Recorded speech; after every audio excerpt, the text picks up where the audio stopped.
Moi, je suis de formation un psychologue de l'éducation, educational psychologist.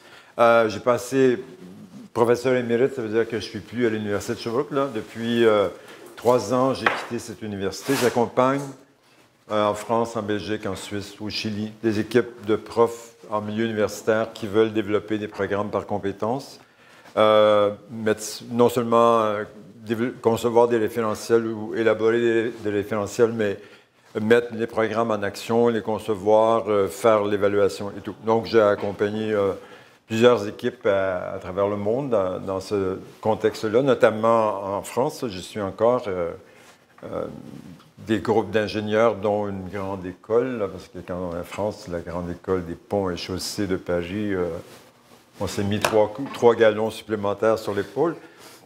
Mais je ne suis pas un ingénieur de formation, au contraire. J'accompagne des gens dans le développement de programmes par compétences. Ouais.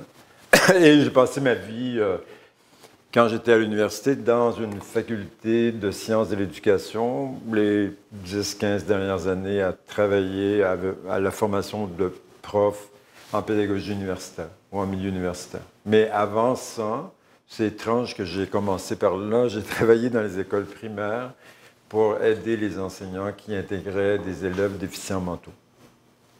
Mais ça, c'est le siècle passé et plusieurs années avant dans le siècle passé. OK? Donc, je peux vous donner quelques exemples en ingénierie. Je peux vous donner des exemples de programmes qui sont faits à gauche, à droite, comme ça. Mais je ne peux pas vous parler de l'enseignement, de la résistance des matériaux ou des circuits électroniques. Ça, ce n'est pas dans ma tasse de thé. C'est bon? Voilà. Donc, au fur et à mesure que vous avez des questions, vous intervenez, parce qu'on a à peu près 1h30 à passer ensemble. Et puis, en discutant avec M. Franqueur, que j'ai appris à appeler Éric avec le temps, il y a plusieurs angles possibles avec lesquels on peut prendre ça, d'autant plus que les compétences, ça n'a pas toujours le même sens pour tout le monde. Alors, déjà, ça commence un peu flou quand on parle des compétences. Et le flou ne diminue pas quand le BCAPG commence à raconter qu'il y a 12 qualités, puis à partir des 12 qualités, on fait des compétences. Alors là, on se dit « Oh my God! » on part d'où, puis on va aller jusqu'où? Alors, je me suis entendu avec Éric là-dessus. Je suis préoccupé par l'évaluation des compétences ou l'évaluation des apprentissages. Mais avant de raconter quelque chose de systématique sur l'évaluation des apprentissages dans une formation par compétence, il faut vraiment qu'on s'entende sur qu'est-ce que c'est une compétence pour vous. Parce que si vous me dites connaître les mathématiques, c'est une compétence, disons, j'aurais un peu de difficulté. Mais bon, on pourrait expliquer la difficulté. Alors, je vais faire un détour au début par qu'est-ce que c'est ces histoires? Comment l'architecture un peu des programmes par compétences. Et après, je vais parler un peu de compétences. Je vais vous donner des exemples de compétences que moi j'ai développées, des référentiels que j'ai développés avec des gens en ingénierie. Je n'ai pris que des exemples du monde de l'ingénierie, notamment chez des Français, parce que c'est avec eux que je travaille le plus souvent depuis quelques années. Puis après, j'ai apporté des choses que j'ai lu les qualités, les 12 qualités du BCAPG et certaines choses que vous avez fait avec ces qualités et les transformer en compétences. Alors, mais juste pour créer une onde de choc, voilà, mais je ne veux pas briser votre truc, là, parce que juste pour créer une onde de choc, je dirais que moi, quand les gens m'appellent en disant « Oh, M. Tardif, on a entendu parler de vous, puis est-ce que vous voulez travailler avec nous pour les compétences? » Moi, une de mes premières réactions, après avoir dit merci, c'est de dire avez-vous déjà réfléchi aux compétences? Puis la majorité des gens disent oui. Puis je dis discrètement, mais vous en avez combien? Puis quand ça dépasse 10, j'ai envie de dire non, là. Parce que il y a des divisions énormes qu'on peut faire dans les compétences. Donc, disons, d'ici 30 minutes ou plus tard, là, je vous aurai donné des exemples de compétences et ça va vous permettre de comprendre pourquoi moi je dis 7, 8, 9, 10, puis qu'il y en a qui disent 44. Et puis il y en a qui disent plus que 44. Donc, voilà. Mais pour mettre la table dans ça, en accompagnant des équipes d'ingénieurs notamment qui veulent développer des programmes par compétences, moi je travaille avec ça en disant, quand on demande à des pédagogues à quoi ça ressemble les programmes par compétences, la première chose qu'on peut raconter, ou je pense qu'on pourrait raconter, puis ça permet d'éviter de dire le bien est ici, le mal est là. Ça, c'est un peu Bushien, là. W. Bush, dans la pédagogie, ça ne va pas tellement bien. Et moi, je dis que, bon, d'ailleurs, c'est pas moi qui ai inventé ça, les gens s'entendent là-dessus pour dire, il y a dans le fond deux grandes catégories de programmes. Et une première catégorie, c'est des programmes qu'on définit par objectif, mais notamment par discipline. Alors moi, ce matin, j'avais le temps, avant de venir ici, j'ai regardé sur le site de l'ETS et tout, génie mécanique, toutes sortes de génies comme ça. Et puis, on voit bien que vos programmes sont, dans leur ADN, il y a ça, là. Il y a une division par discipline. Puis, on travaille d'abord sur les connaissances, puis après, on va travailler sur appliquer quelque chose. Alors, ça, c'est une catégorie de programmes. Vraiment, on va le mettre à un bout du continuum. Et il y a une autre catégorie de programmes qui sont des programmes par compétences. Et les programmes par compétences, bien là, on est aux extrêmes d'un continuum. Ici, on ne verrait pas du tout le découpement par discipline et on travaillerait dans une logique projet, problème, ou voilà. Mais bon, moi, mon idée, c'est pas de dire vous devez être là, sinon vous êtes banni de quelque chose. Mais de dire, vous devriez placer votre curseur quelque part, pédagogiquement. Et dire, nous, par exemple, moi, ce que je vois, je vais vous donner un exemple de ça. À Paris, il y a une école EIVP, l'école d'ingénierie de la ville de Paris, et eux disent, mon Dieu, vous racontez des choses intéressantes, mais c'est un peu psychotique pour nous, ça. Et donc, on peut travailler ici dans tout ce qui est nos stages, tout ce qui est les projets et tout, puis on va en mettre de plus en plus.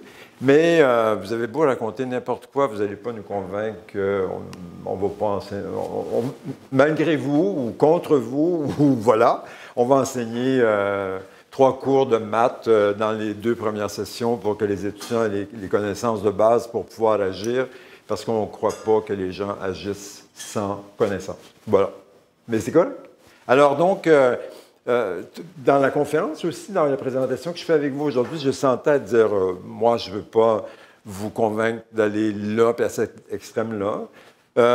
Mais si vous voulez rester là, je dirais qu'il y a des recherches qui démontrent qu'on n'a pas autant d'influence qu'on voudrait dans la formation de l'étudiant. On lui donne pas la possibilité de plonger dans la complexité comme on souhaiterait qu'il le fasse. Et voilà. Donc, cette division-là nous fait dire, quand on travaille par discipline ou par objectif, on a une logique qui est une logique plutôt de fractionnement. Et il faudrait que je prenne cet espace blanc. Et dans cette logique de fractionnement, il y a une chose que vous devez retenir, c'est que c'est l'étudiant qui doit réunir tout ça dans un ensemble systématique ou significatif. Alors, dans le fond, on donne intégrale différentielle, équation, blablabla, on continue comme ça. Et parfois, dans une même session, il y a des profs qui ne savent pas ce que l'autre fait à côté, puis il y a des profs dans du premier semestre qui ne savent pas ce qui se passe dans le 3e semestre. Ce n'est pas grave dans une logique de fractionnement. C'est terriblement grave dans une logique d'intégration, mais dans une logique de fractionnement parce qu'on travaille un peu comme une chaîne de montage. Chacun dépose sa pièce, puis une fois qu'on a déposé la pièce, bien, on part ailleurs. Ou on pourrait ne pas revenir dans la formation de l'étudiant, on pourrait revenir aussi, mais voilà. Donc, retenez ça que chaque activité de formation, c'est une pièce, comme une chaîne de montage, et c'est l'étudiant qui doit regrouper ça dans un ensemble. C'est totalement l'opposé quand on est au bout intégration. Et au bout intégration, j'ai l'air de faire des longues phrases sur des diapos, puis je sais que c'est pas bon, mais je le fais quand même. Alors, c'est pour ça que je demande un pointeur laser à ceux qui m'invitent. Ici, il y a quelque chose d'important, c'est il faut que l'étudiant soit conscient de la continuité de chaque activité de formation. Donc, d'un semestre à l'autre, il va se passer quoi pour moi? Là? Moi, je veux devenir ingénieur en électronique. Je vais passer, je ne sais pas moi, 8 semestres à ETS, mais il va se passer quoi dans ma vie? Qu'est-ce que je vais faire? Donc, cette continuité-là, elle doit être explicite. Et aussi, il y a la complémentarité. Ce que je fais à l'intérieur d'une même session ou intra-semestre, pourquoi c'est ensemble? Pourquoi est-ce que les profs ont décidé que dans un deuxième semestre, il y avait encore des cours de maths, puis tout à coup, on plongeait dans la conception de projet théoriquement avant qu'on puisse mettre les mains à la pâte? Voilà, il y a des raisons pour lesquelles les profs font ça. Malheureusement, les profs ne le disent pas explicitement aux étudiants et souvent, ça réduit la motivation de l'étudiant, ça réduit son engagement ou ça fait en sorte, surtout, qu'il ne voit pas tous les liens que vous voyez dans le programme, mais vous le gardez ça comme silencieux ou espérez que quelqu'un va le trouver. Alors, juste pour conclure là-dessus, je ne comprends pas d'ailleurs pourquoi ça s'est mis... Voilà. Donc, j'ai en tête, puis là, on pourrait parler d'évaluation, mais je ne vais pas en parler explicitement maintenant, mais j'ouvre une porte là-dessus. Si moi, je suis un étudiant dans cette logique-là, et si on parle d'évaluation, moi, je comprends qu'au terme de ma première session, de mon premier semestre, c'est les Français qui m'ont amené à parler de session, là, puis il faut que je décroche de ça. Au terme de mon premier semestre, j'ai réussi 5 cours, puis pour chacun des cours, j'ai eu une note. C'est comme une photographie, puis je dis « Enfin, c'est terminé ». Puis là, je fais mon deuxième semestre, et puis bon, encore, j'ai des évaluations pour chacun de mes cours. Il n'y a pas de lien entre ce qui s'est passé avant et ce qui va venir après. Puis je me dis, bon, voilà, c'est terminé, encore une fois. Puis je pourrais trouver ça intéressant, ou je pourrais trouver ça inintéressant. Et parfois faire comme des étudiants, oh mon Dieu, je mets ça derrière moi. Ce qui arrive souvent, c'est rendu au 5e semestre ou à la 3e année, quand on fait vraiment des projets, si on est en ingénierie, ceux qui accompagnent les étudiants disent « Quel bordel, on dirait que les étudiants n'ont pas suivi les cours avant. Ils ont oublié ce qu'ils ont appris. Oublier ce qu'ils ont appris, c'est un peu étrange. Peut-être qu'ils ne l'ont pas intégré dans des réalités ingénierie ou quelque chose comme ça. Alors, donc, je reviens ici. Dans cette logique-là, ben, c'est une logique, c'est-à-dire dans ces programmes-là, la logique, c'est photographique. On prend un instantané puis on dit go. Alors que quand on est ici, ben, la logique, c'est la trajectoire, c'est le parcours. C'est-à-dire, par exemple, si on a 5 compétences, ou mettons, même si on en avait 15, les compétences, elles vont revenir souvent dans la formation ou dans l'apprentissage. Ben, l'intérêt, c'est de dire comment ça progresse, comment ça évolue, qu'est-ce que tu sais maintenant que tu ne savais pas avant, et qu'est-ce que tu devrais apprendre pour développer encore davantage cette compétence-là. Alors, dans l'évaluation, ça va vouloir dire des choses qui sont très, très, très importantes. Parce que autant ici, on pourrait se satisfaire ou être heureux d'une évaluation de connaissances en dehors de tout contexte, autant ici, on n'accepterait pas ça. On va se préoccuper de quels sont les usages que l'étudiant peut faire de ce qu'il a appris, dans quel contexte, est-ce qu'il peut transférer ça, dans quelle situation ingénierie il peut appliquer ça, et etc. Donc, juste pour avoir comme... Moi, quand j'accompagne des équipes, voilà, j'ai ça dans ma tête. J'essaie d'emmener les gens vers quelque chose, une logique qui est vidéographique, mais je dis, la position de votre curseur, ça, c'est pas... J'essaie de le pousser au maximum, mais ce n'est pas mon problème, ou c'est votre décision à vous. Puis une fois que vous aurez décidé ça, bien, il y a des conséquences. Voilà. Et avant d'aller vers... si vous avez des questions, vous m'interrompez.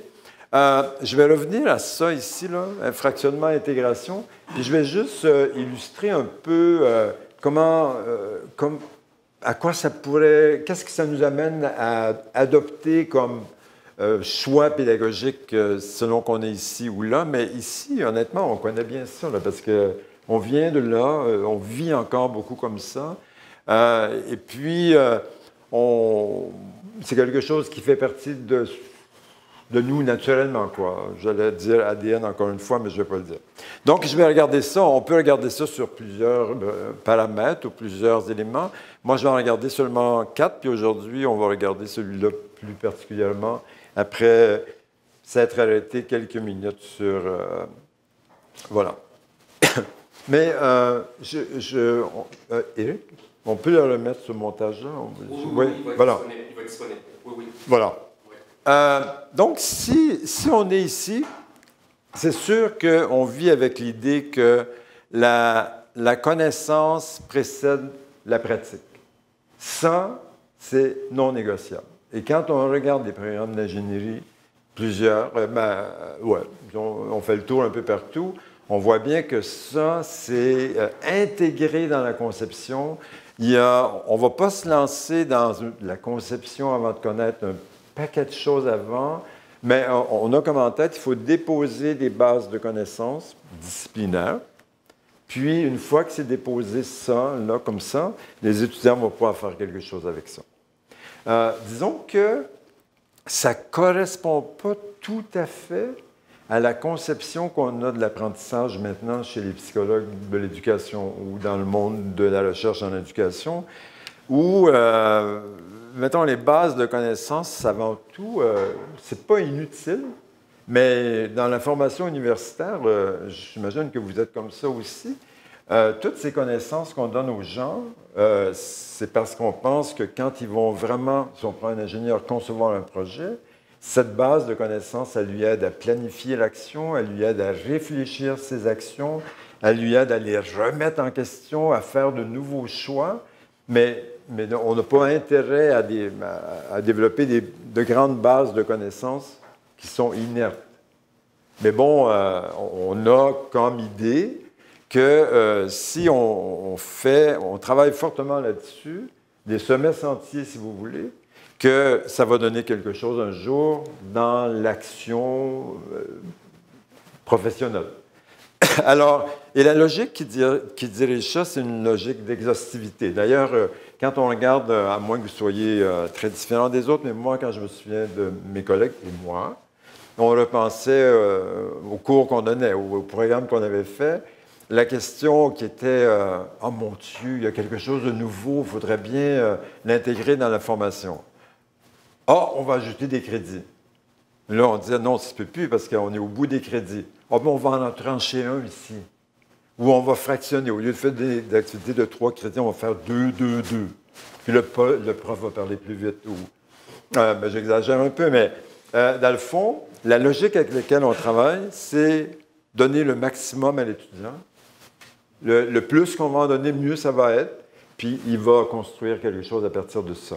Alors qu'ici, on est dans une logique totalement différente. On est dans une logique de pertinence. La question qu'on se poserait, c'est de dire, mais là, je sais que c'est un terrain glissant, mais c'est pas grave. Tout ce qu'on enseigne aux étudiants en maths maintenant, est-ce que toutes ces connaissances mathématiques sont indispensables? Si vous répondez oui, moi je dis OK, gardez tout ça. Mais si vous dites, bon, il y en a que franchement, ça va être plus utile si celui-là continue au doctorat. Ou ici, bien là, vous pouvez vous poser des questions. Qu'est-ce que vous voulez que l'étudiant comprenne de ça? Et surtout, la contextualisation. Ça, c'est un mot que j'ai utilisé de temps en temps. Ça veut dire les contextes dans lesquels lui, il pense que ça va être utile pour lui. Et puis, quand il va l'apprendre, il va réfléchir à ça.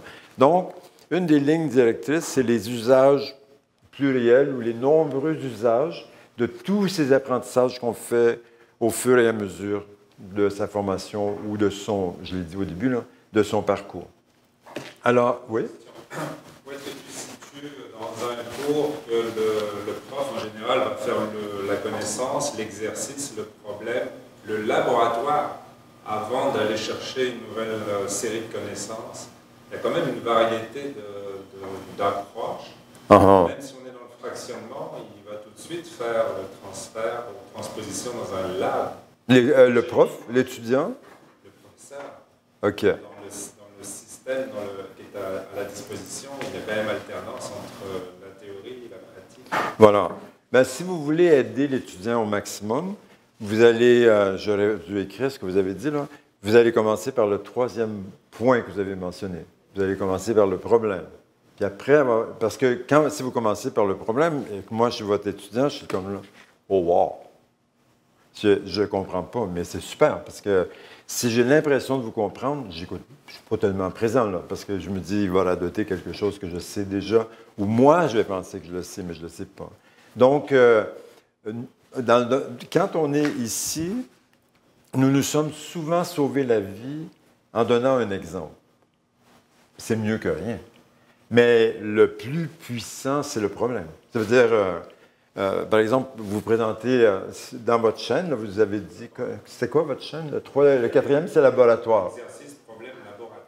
Oui, mais bon, le laboratoire, vous pouvez le laisser en quatrième plan si vous voulez. Mais le problème...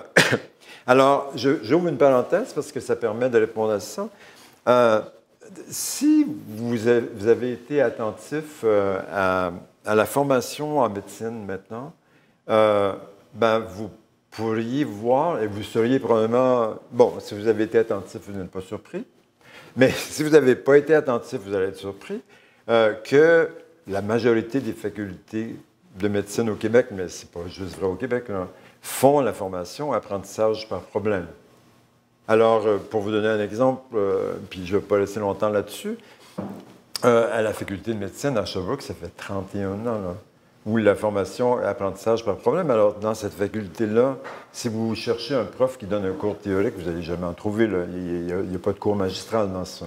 Mais la structure, c'est pour ça que je l'ai mis en relation avec vous, c'est la rencontre avec l'étudiant, c'est il est confronté à un problème, et le problème est consciemment choisi pour qu'il ne le comprenne pas.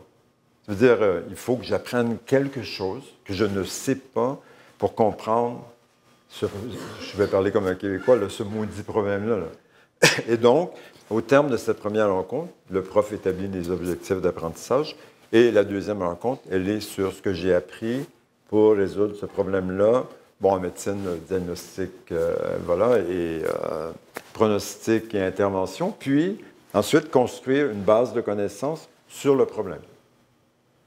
Alors, c'est pour ça que j'ai dit tout à l'heure, ça, c'est pas très cohérent avec la conception qu'on a de l'apprentissage. Maintenant, bon, ça fait un petit bout de temps qu'on a cette conception-là, mais elle est passablement bien documentée.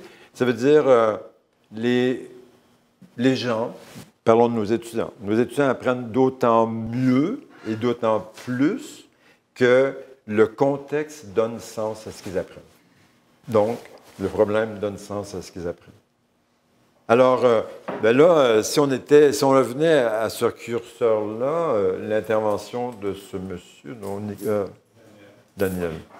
Je savais qu'il y avait un A quelque part, mais je ne savais plus où le placer. Bon, on pourrait dire... à l'intérieur d'une activité, il a bougé le curseur par là. Mais bon, il peut faire ça dans un cours seulement. Il pourrait intégrer ça dans un semestre. Il pourrait faire des choses différentes, comme à Sherbrooke, par exemple, en génie électrique, génie informatique. Il y a des sessions, des semestres entiers sur un projet à concevoir. Et les connaissances sont construites à partir, ou développées à partir du projet. Alors, voilà. Mais ça, donc... je dirais, quand on réfléchit aux compétences, il y a une question forte qui nous arrive toujours dans la figure, c'est pourquoi est-ce que les étudiants ne donnent pas plus de sens à ce qu'ils apprennent avec moi? Et votre intervention permet de dire, mais il y a moyen d'inverser quelque chose pour qu'ils donnent un peu plus de sens à ça, ou qu'ils le retiennent, ou qu'ils l'intègrent vraiment. Autre... Oui? C'est une observation. J'enseigne en première année, puis j'enseigne plutôt vers la fin. OK. Le cours de première année, c'est un cours de conception. OK. Et on plonge. On plonge. Nice. Puis on leur donne un projet. Concevez, on leur donne un petit cahier des charges. OK. Là. Ils doivent compléter le cahier des charges, puis imaginer des solutions, etc. Bon. Donc, on est un petit peu plus dans la logique. Oui, vraiment. Ben, vous êtes passablement là-dessus, là. Oui, c'est ça. Ouais, je dirais... On s'aligne. Oui. Au moins pour une partie du cours. Ouais. Pour au moins la moitié du cours, on s'aligne là-dessus. J'ai essayé de développer à peu près la même approche dans un cours de fin de bac. OK. Et ça marche beaucoup moins. À la fin du bac? Ben, pour un cours en particulier. OK. Là, et ce que je me fais dire par les étudiants continuellement dans les évaluations, ça prend trop de temps. Mhm. Donc, c'est comme si, en cours de route, ils avaient développé des habitudes de travail, de donne-moi ce que j'ai besoin. Là. OK. Ouais. Puis, ça s'arrête là. J'ai un petit peu de difficulté. Ouais. En fait, je ne sais plus par quel bout prendre le problème là, de la fin du bac. C'est un problème d'engagement, je dirais. Oui, c'est un gros problème d'engagement, mais qu'on ne vit pas, par exemple, dans certains projets de fin d'études, où là, ils sont vraiment... Là, c'est un gros problème de conception. Puis là, on leur dit, là, vous êtes seuls, vous êtes seuls. OK. Ça, on ne vit pas ce problème d'engagement. Ben, pour certains étudiants. Mais quand je la tutoie, parce que je l'ai vue tellement de fois, cette dame, même quand elle était vice-doyenne, la doyenne, je la tutoyais, alors... je pensais qu'elle était lectrice maintenant. Mais l'exemple fin de session, l'exemple que tu as apporté au début, tu es la seule à faire ça dans ce cours-là, où il y a une session... Le premier cours, là? Ouais. Non, le deuxième à la fin. Oui, c'est un cours optionnel. Ah, OK. Oui, c'est ça. OK. Je vais aller plus loin dans mon montage pour répondre à cette question-là, mais comme vous ne l'avez pas devant vous, si je ne le disais pas, vous ne sauriez pas. Mais c'était mon dernier paramètre et ça me permet... Est-ce que disons que si on est un étudiant, là, si on vit dans cette logique-là, on peut, si on veut, toujours adopter une posture d'observateur. D'ailleurs, la vie d'un étudiant qui est dans cette structure-là, ce n'est pas une vie à haut risque. Et il y a eu des études qui disent c'est quoi le métier d'un étudiant? C'est souvent redire ce que le prof veut savoir. Parfois, il y a des gens qui veulent le savoir dans leurs propres mots avec des choix multiples, des machins comme ça. Mais l'étudiant peut être quelqu'un, d'ailleurs, qui ne va pas beaucoup intervenir dans les situations d'apprentissage ou d'enseignement. Et c'est correct. On ne lui demande rien d'autre que ça.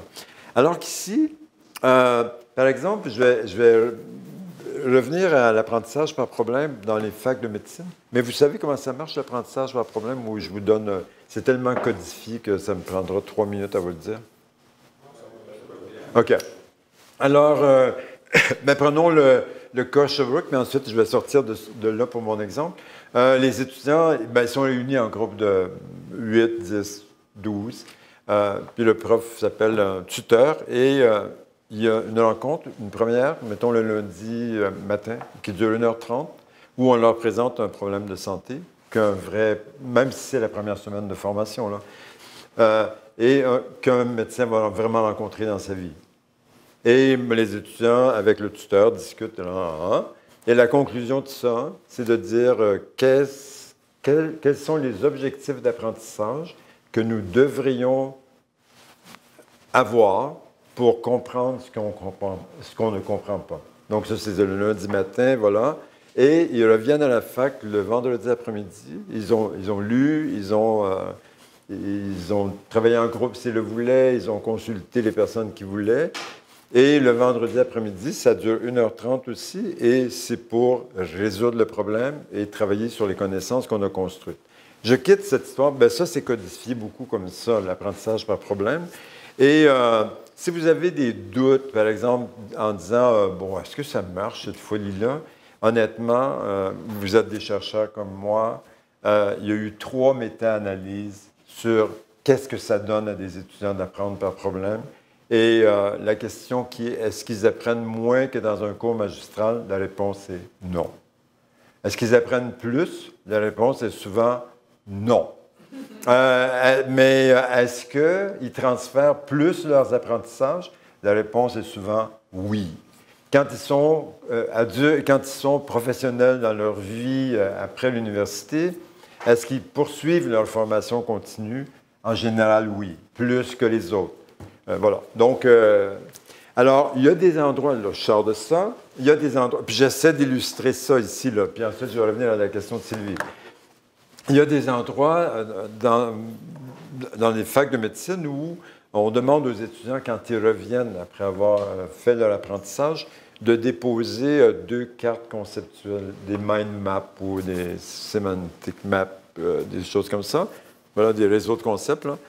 Et donc, chaque étudiant dépose une carte qui est ce que j'ai appris, moi, depuis lundi matin que je ne savais pas.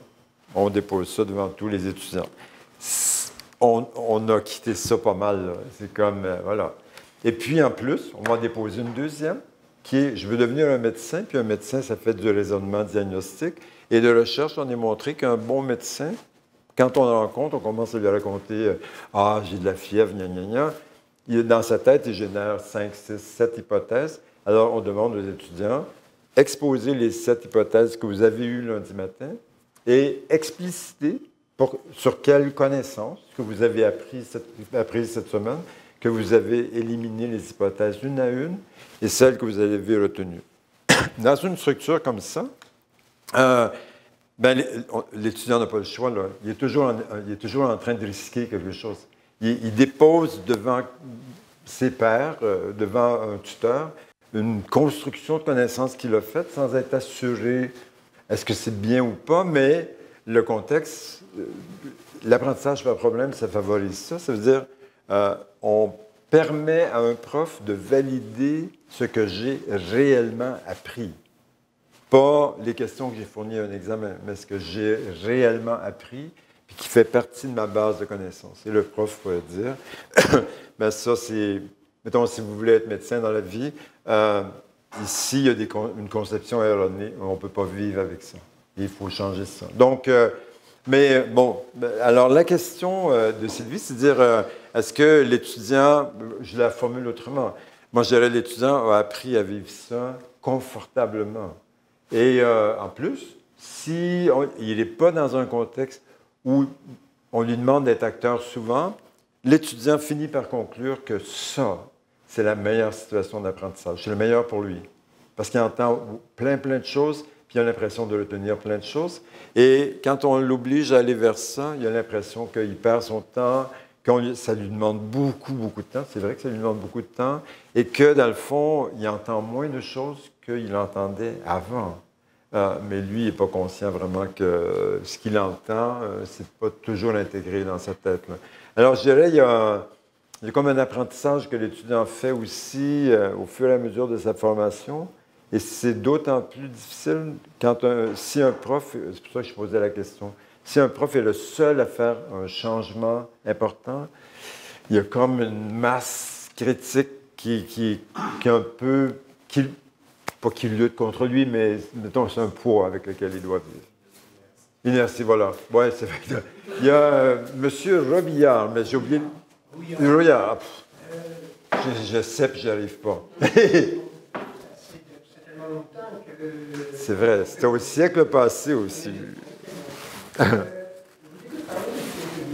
de et bien en tête un maître mot qui se dégage, et vous me direz si je fais erreur de vos propos, un maître mot qui est identité. Et tout en écoutant vos propos, je revois un peu mon travail auprès de mes étudiants. Et quand mes étudiants réalisent un travail, la semaine dernière, j'ai eu, ils sont déposés dans la première version de mon projet, le chapitre 1 du projet. J'ai eu des étudiants qui m'ont dit on est étonné de voir la qualité du travail qu'on a pu produire. On ne pensait jamais pouvoir produire un travail d'une telle qualité. Et ce que ça me dit, c'est que non seulement mon étudiant apprend quelque chose, et je fais le lien avec votre exposé, mais il développe une nouvelle identité. Il devient un nouvel apprenant qui n'est plus celui qui était quand il était au cégep.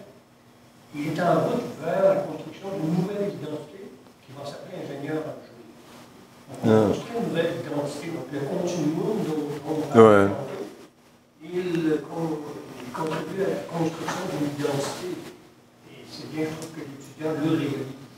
Voilà. Mais disons, dans les programmes par compétences, mais on ne va pas aller loin dans ça, mais la majorité des gens qui réfléchissent s'entendent pour dire que ça développe 3 choses. Une est l'identité dont vous parlez, l'autre, les compétences, et l'autre, comme une culture professionnelle. Mais on dirait, je ne sais pas moi, l'ingénieur Ben, moi, où j'ai vu ça, le travail que j'ai fait en France, c'est que je poursuis un peu maintenant. Je me suis dit, mon Dieu, parce que dans une école, il y a des ingénieurs urbains. À côté, dans une autre école, il y a des urbanistes. Puis à côté, il y a des architectes de la ville. Alors, voilà. Mais ce que je vois avec eux, c'est comment leur identité et leur culture est vraiment... Ils développent des compétences aussi, mais pour eux, c'est extrêmement différent. Et dans la conception de projet et tout. Mais aujourd'hui, disons, moi, je m'attarde plus aux compétences, là. Mais je dirais que, si vous avez compris, quelque chose qui est important pour moi, c'est de la culture de l'étudiant. Mais ce qui est intéressant dans les innovations pédagogiques, par exemple, si vous allez vers les compétences, et s'il y a beaucoup de monde, par exemple, si le premier semestre, le deuxième et le troisième, si vous essayez au quatrième semestre de commencer à donner des cours magistraux, je vous souhaite bonne chance avec les étudiants. Parce que là, ils ont compris quelque chose. Mais ça, c'est pas simple pour eux parce qu'ils viennent aussi... Le cégep, c'est pas un monde qui nous est étranger, là. Et ils travaillent un peu dans la même logique que nous. Ouais. Ben, moi, en fait, je perçois assez bien en fait, les avantages du fonctionnement de par compétence à l'intérieur de la structure de l'école. Par contre, ça me semble être quand même assez en rupture de la société en général, qui elle, est extrêmement segmentée. Puis quand on parle même quand on regarde une offre d'emploi, on voit une liste de connaissances très pointues qui sont demandées. On s'attend à ce que vous exécutiez des tâches très précises. Puis un peu la difficulté que je vois, c'est que, bon, on a sorti de l'université ou de peu importe le niveau de l'école, si on veut, cette segmentation-là. Mais au quotidien, par contre, de la grande majorité des gens qui ne sont pas des universitaires, la société est extrêmement segmentée, puis est extrêmement... des petits compartiments pour tout, puis en réalité, la capacité de réfléchir, de penser qui est développée là, n'est pas celle qui est attendue de l'extérieur. Ben, c'est intéressant cette question-là parce que je dirais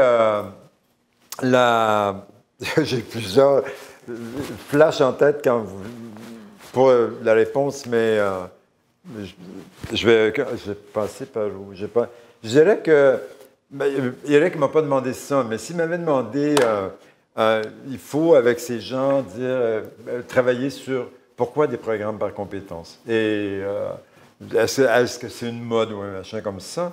J'aurais sorti des conclusions de recherche que j'ai dans le fond, mais qui n'est pas dans le montage ici, et qui disent quelque chose d'assez intéressant pour nous.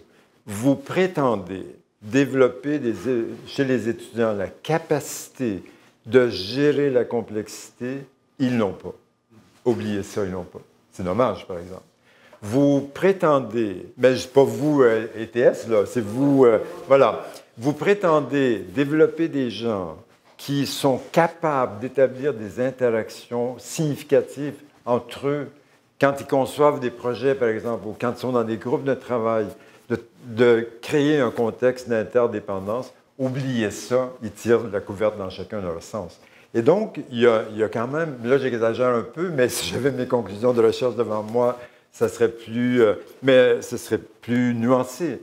Mais il y a quand même beaucoup d'éléments qui nous disent, écoutez, vous n'atteignez pas le degré espéré de développement chez les étudiants. Bien, il y en a qui passent à travers et tout, mais peut-être que ça serait gagnant pour vous ou pour nous dans la formation de dire, comme par exemple, au premier semestre, vous voulez devenir ingénieur, on pense à l'identité, la culture et tout, go, on plonge dans la conception, par-dessus la tête. Mais ce que ça fait là, ça veut dire, avant de jouer avec chacun des morceaux, des 3000 morceaux d'un casse-tête, on va prendre un semestre pour garder le couvercle de la boîte. Ça ressemble à ça, la vie d'un ingénieur. Ça pense à tout ça. Puis voilà. Donc, mais bon, là, je vais plus loin, mais je dirais, je serais, ce que je vois, moi, ce que j'entends souvent, là, je reviens au monde de l'ingénierie, c'est pas simple, la communication, les ingénieurs entre eux, puis avec d'autres personnes. C'est encore plus difficile quand c'est le technicien ou celui qui est de bon niveau à côté de nous, là. Puis, c'est pas toujours clair non plus le bien livrable ou le truc qu'on conçoit. Bon, voilà. Puis ensuite, il y a toujours quelque chose qui revient sur le travail en équipe. Et j'entends souvent des éléments qui tournent autour de la complexité, là, peu importe comment on aborde ça. Alors, donc, je dirais, il y a des éléments dans la société qui auraient les caractéristiques que vous avez décrites. Mais il y en a d'autres qui ne les ont pas. Puis, ce que j'ai eu en tête en vous écoutant, c'est parce que moi, j'ai travaillé beaucoup dans l'évaluation, les apprentissages, puis il y a vraiment des choses, pas qui m'énervent, mais qui m'énervent dans l'évaluation. Et le pire, c'est, mais je suis assez vieux maintenant, là, j'ai des exemples en tête.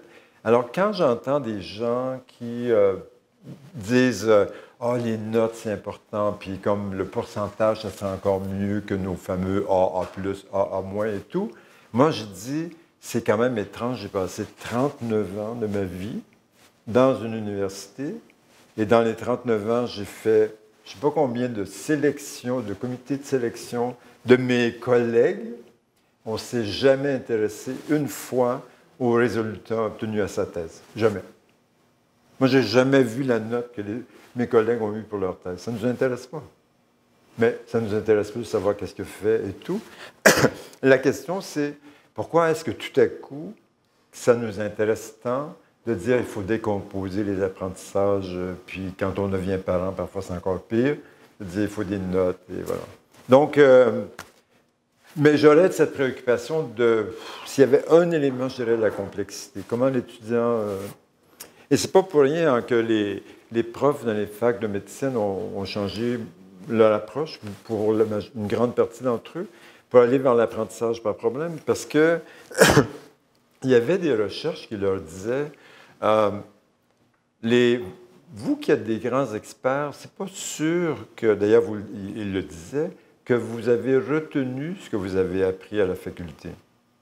2 ans, 3 ans, allons-y, l'anatomie, la physiologie, physiopathologie. Mais ce qu'ils ont fait, heureusement d'ailleurs, ils ont plusieurs stages.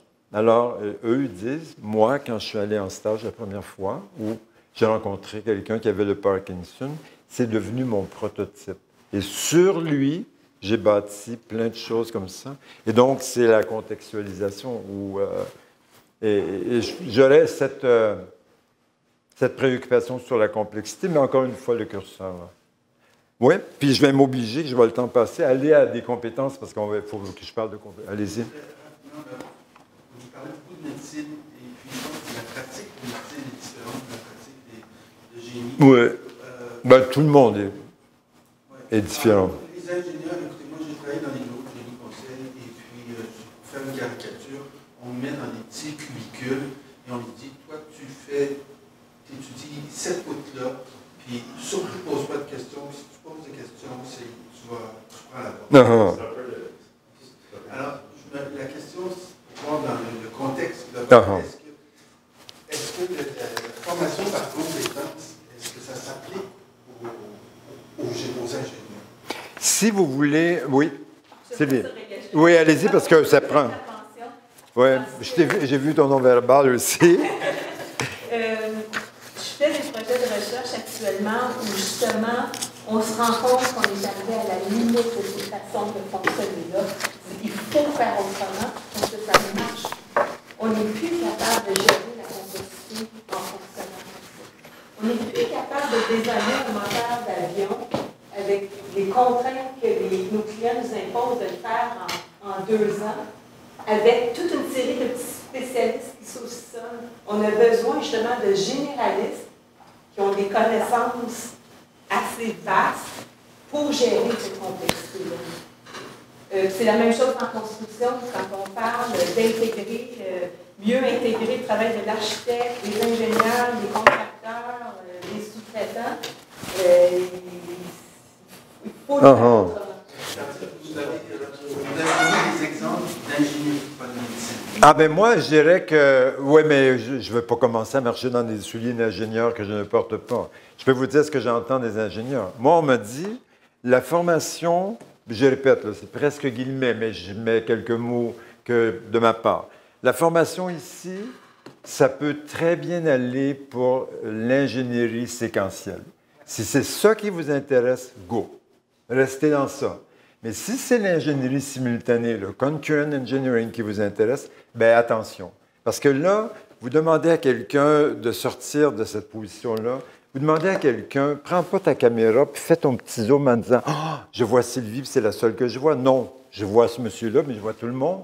Mais c'est ça la vie d'un professionnel. C'est la complexité, puis c'est d'intégrer ça dans son champ périphérique. Mais ça voudrait dire, bien, si vous voulez que ça soit dans le champ périphérique, qui va le faire? Et quand dans la formation allons-nous le faire? Intégrer dans le...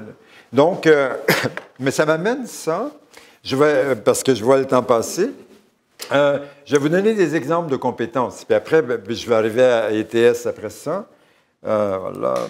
Mais quand vous aurez le montage, vous allez voir que je n'ai pas vraiment suivi la logique, mais c'est pas grave. Ça démontre d'ailleurs que ce qu'un prof planifie, c'est sûr. Alors, moi, j'ai travaillé avec ces gens-là, c'est les ingénieurs de la Ville de Paris. Et eux, dans leur référentiel de compétences, c'est une formation qui dure 4 ans. Les Français, ils ont LMD, là, il y a le master, je parle comme eux, là. Puis voilà. Et donc, dans leur référentiel de compétences, c'est pas pour rien que j'ai choisi ça, ils ont 3 compétences. Point à la ligne. Et les étudiants reviennent constamment sur les mêmes compétences. Et donc, ici, ils vont dire, avec nous, les étudiants vont apprendre à développer un système d'aqueduc, par exemple, ou un système, je sais pas, de transport, et voilà. Et puis, ils ont mis quelque chose, mais ça, vous n'êtes pas obligé, c'est juste pour vous impressionner la galerie, c'est comme ça, mais c'est pas ça. Eux, ils ont dit, nos compétences sont énormes, elles sont vraiment très, très grosses. Et puis, on veut que les étudiants comprennent quelque chose de clair, par exemple. Alors ça, ils ont appelé ça des composantes essentielles. Ça veut dire qu'ils disent à un étudiant, écoute, mon cher ami, quand tu vas concevoir des équipements et des services techniques de la ville, tu vas toujours avoir en tête que tu dois comprendre la commande politique et sociale et tu dois te préoccuper des usagers. Il y a de la culture ici, il y a de l'histoire ici. Tu ne vas pas te comporter comme si ça n'existe pas, là. Et puis, tu vas toujours avoir l'idée que tu crées de la valeur pour quelqu'un d'autre. Et puis, que l'environnement te préoccupe énormément. Et puis, si on te demande, toi, c'est pour l'innovation. Alors, ça, on pourrait dire. Puis, il y a ici, en s'appuyant sur la polyvalence, voilà, de l'ingénieur, génie urbain, d'intégrer les différents domaines techniques et qui vont prendre leurs interactions. Alors, dans le fond, quand l'étudiant arrive, si on va sur leur site Internet, qui va être révisé, on voit les 3 compétences et avec ces exigences-là. Alors moi, personnellement, quand je parle de compétences, je parle d'un truc comme ça, là. Je parle de quelque chose qui est très englobant, puis je vais revenir sur les compétences que vous avez développées ici, mais encore là, je ne peux pas vous parler d'évaluation sans vous dire c'est quoi une compétence pour moi. Donc, voilà. Et puis, il y en a une autre. Ça, c'est l'École des ponts et chaussées à Paris. C'est dans le génie industriel. Et eux ont 7 compétences. Et une des compétences est celle-ci, conduire la transformation des organisations, soit en améliorant des processus qui existent déjà, ou soit en développant de nouveaux processus. Puis, je continue. Ensuite, j'arrive à vous. Voilà, ça c'est un autre en Belgique, à Liège. C'est dans un programme dans bio-ingénierie, sciences et techniques de l'environnement. Et eux, on voit que celle-ci est un peu de moins haut niveau cognitif, mais poser un diagnostic sur un territoire donné relativement à des ressources en sol et en eau en vue d'une gestion durable. Alors, voilà, moi je dirais, quand je parle de compétences, je parle de ça. Et là, j'ai 2 contre-exemples. J'ai bien fait attention pour les prendre en France, mais j'aurais pu les trouver dans le BCAPG. Alors, en France, il y a la CTI, c'est comme un fantôme, la CTI, c'est comme un monstre, la Commission des titres d'ingénieur, puis ils ont 2 compétences parmi d'autres, connaissance et compréhension, y compris transversale, d'un large champ de sciences fondamentales, puis capacité de mettre en œuvre des solutions scientifiques et techniques. Alors, vous pouvez voir qu'entre ça et ça ici, disons, on est à des années-lumière. Ici, il n'y a pas... c'est clair qu'il y a beaucoup de connaissances dans ça, mais on n'a pas ciblé les connaissances comme étant la compétence. Alors, qu'est-ce qu'on voit ici? Mais si vous avez des questions, vous m'arrêtez. Maintenant, moi, je lis vos documents. Alors, bon, comme vous vivez sur une planète, ben, vous avez ça ici. Là, on ne va pas regarder tout ça, mais vous avez des qualités qui vous viennent du BCAPG. Alors, on voit ici, ça commence étrangement, là. Ça commence mal, on peut dire comment. C'est Sylvie. Alors, connaissances en génie, voilà, puis vous avez une liste de connaissances, c'est la qualité 1. Ensuite, vous avez ici l'analyse de problèmes, puis qualité 2. Puis j'ai pris celui-ci parce que ça fait partie de mon univers, le travail en équipe individuelle ou individuellement. Puis, on a marqué d'ailleurs de préférence en contexte de travail multidisciplinaire. Alors, ce que j'ai fait dans le montage, mais c'est juste pour voir avec vous où est-ce que vous êtes dans ça. J'ai repris les compétences que vous avez déclinées sous ces qualités-là.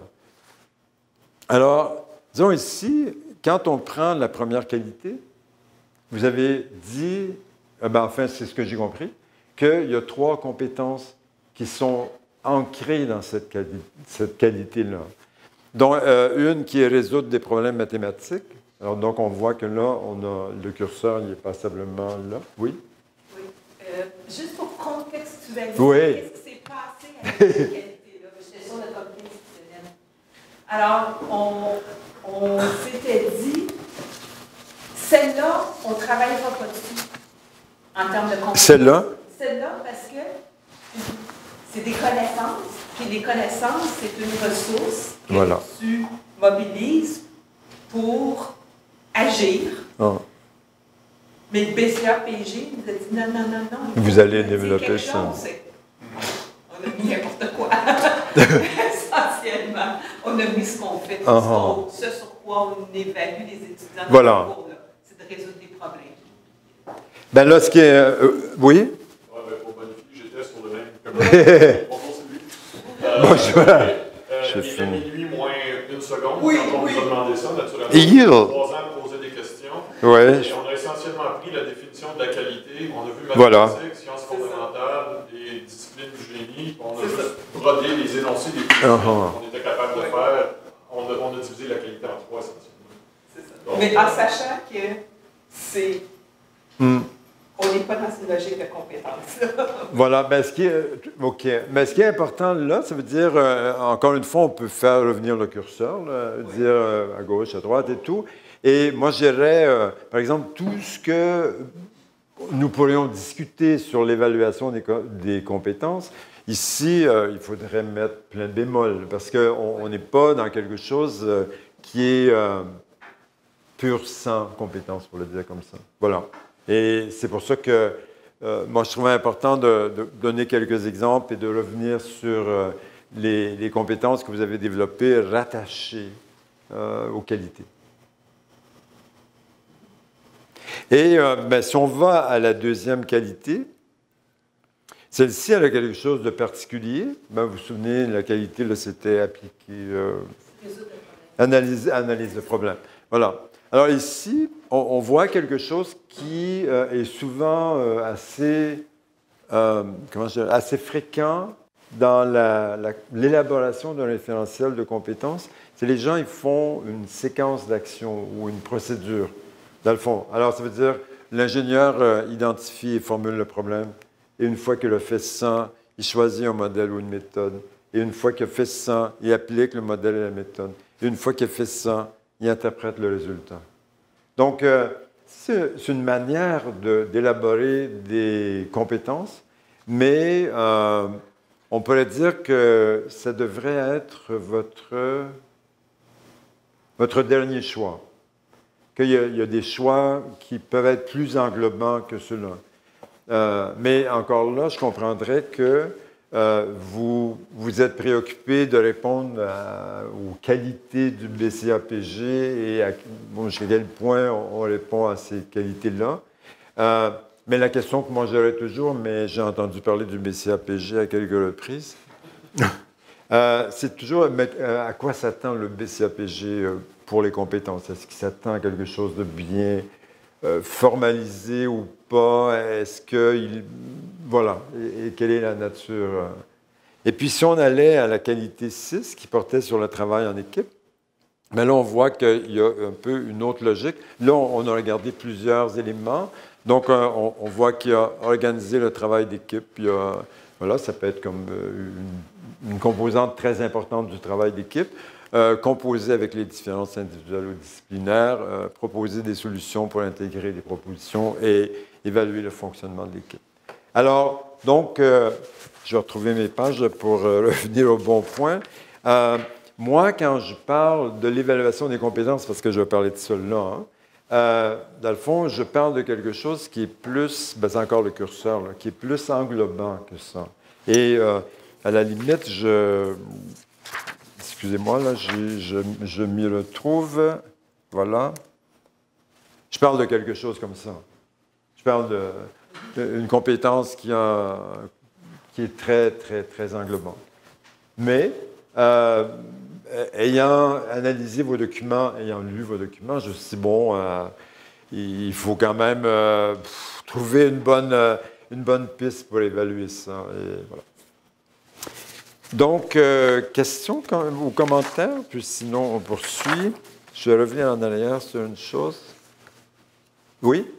Un élément peut-être d'éclairage. Oui. Vous aviez annoncé que Q6 et Q2 avaient des factures très différentes. Oui. Ça a été fait à l'époque, c'est qu'il y a 12 qualités, puis il y a 5 départements. Alors, chaque département s'est fait assigner 2 qualités à décliner en compétences. OK. Ça vient de différents départements, les énoncés de compétences. C'est ce qui explique en partie les factures différentes des différentes qualités. OK. Mais on pourrait dire que les compétences n'ont pas fortement influencé encore la structure des programmes ou l'offre de formation. Puis on peut se poser la question, est-ce que ça va influencer un jour? Oui, puis une autre décision qui a été prise, c'est qu'il fallait avoir les mêmes énoncés de compétences dans les 5 départements, dans les 7 programmes de baccalauréat. Et ça, j'espère que c'est une décision qu'on va revisiter parce que chez nous, ça ne fonctionne pas très bien. Donc, c'est pas évident de définir 44 énoncés de compétences communs à 7 disciplines du génie. C'est vraiment pas évident. Ben, c'est pour ça que j'ai dit, parce que j'ai vu vos documents, puis je connais des gens qui ont travaillé au BCAPG. Donc, cette histoire de qualité, c'est pas juste un distracteur, là, mais c'est quelque chose qui a emmené un élément qui complexifie toute la démarche de développer les compétences. Et donc, mais je reviendrai toujours en disant quel est le... Attendez, je vais vous montrer quelque chose. Il faut que je me retrouve dans mes documents. Parce que, voilà. Voilà, j'ai osé dire quelque chose comme ça. Un outil fort utile, malheureusement, très souvent source de conception erronée. Et c'est notre notre grand ami Bloom.